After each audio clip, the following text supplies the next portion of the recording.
اعوذ باللہ من الشیطان الرجیم بسم اللہ الرحمن الرحیم اللہم صلی علی محمد و آل محمد۔ میرے تمام سننے اور دیکھنے والے مومنین اور مومنات کو میری طرف سے میرے چینل ناطق قرآن کی جانب سے السلام علیکم۔ استخارہ کے موضوع پر آج ایک اور ویڈیو آپ کے سامنے پیش ہے۔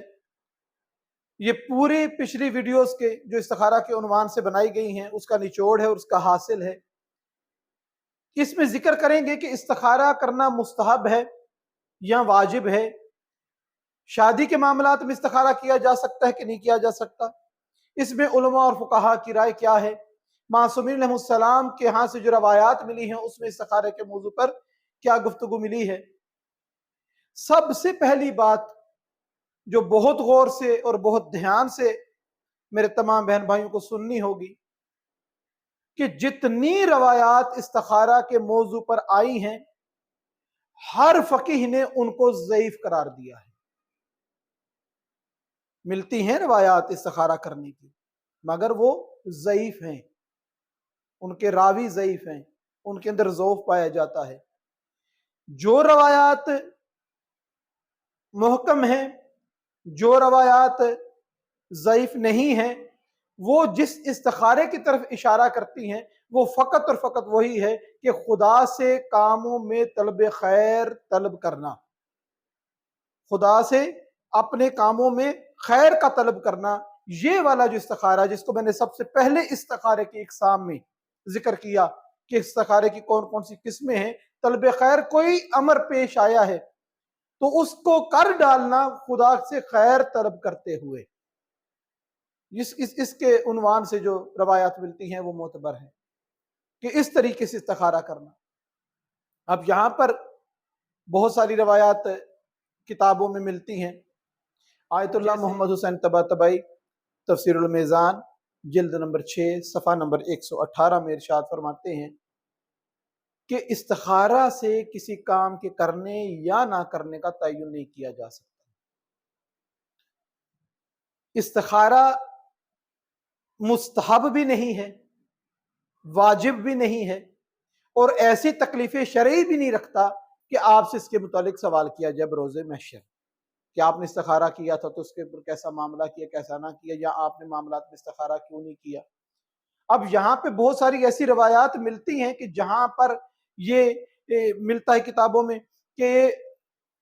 وہ شخص جو ہے جو مسلسل کام کر رہا ہے اور استخارہ نہیں کرتا، ہلاکت ہے اس شخص کے لیے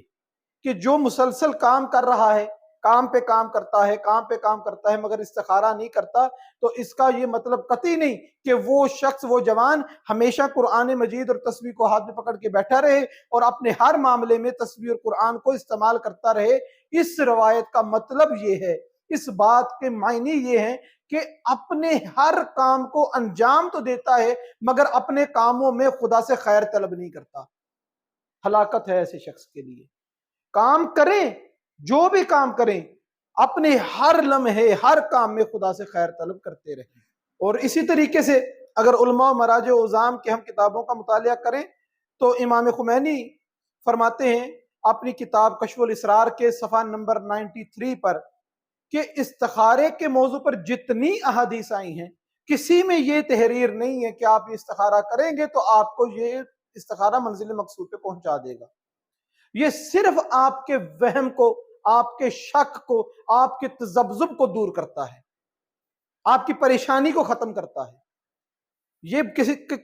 کسی مشن کو کمپلیٹ کرنے کے لیے نہیں۔ اور آیت اللہ بروجردی تو یہاں تک فرماتے ہیں کہ کبھی بھی کاروباری معاملات میں استخارہ نہ کرنا،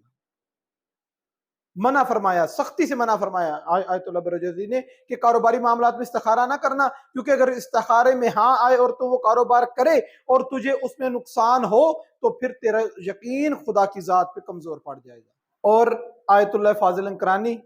سختی سے منع فرماتے ہیں کہ شادی کے معاملات کو استخارے کی بھینٹ نہ چڑھاؤ، اور انہوں نے اپنی کتابوں میں ایسے واقعہ تحریر فرمائے ہیں کہ جو استخارے کی وجہ سے خاندان برباد ہو گئے، لڑکیاں بوڑھی ہو گئیں، مرد بوڑھے ہو گئے، مگر استخارہ کر کے یہ ایک عمل خیر کو نہ کرنے کی وجہ بن گئی استخارہ۔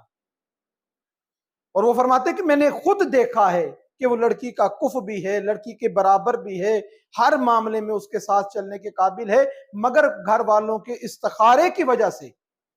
اس خاتون کی شادی ایسے گھر میں ہوگی جہاں پر اس کے معاملات خراب رہے، جہاں پر وہ مشکلات دیکھتی رہی اور پریشانیوں کا سامنا اسے کرنا پڑا۔ استخارہ اس لیے کیا جاتا ہے کہ جب مشورے ختم ہو گئے اور طلب خیر پھر بتا دیا گیا کہ یہ استخارہ سب سے بہتر ہے کہ خدا سے خیر طلب کی جائے، جب خدا سے خیر طلب کرنی ہے تو اس میں استخارے کا کیا کام آئے گا کہ جو ہے ہی صریحاً عمل خیر، شادی کرنا۔ تو فاضل کرانی فرماتے ہیں آیت اللہ کہ نہ کیا جائے شادی کے معاملات میں استخارہ،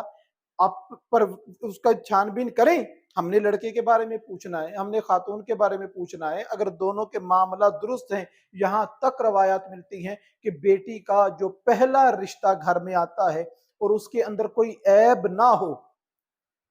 اور اس کے اندر کوئی نشہ نہ کرتا ہو،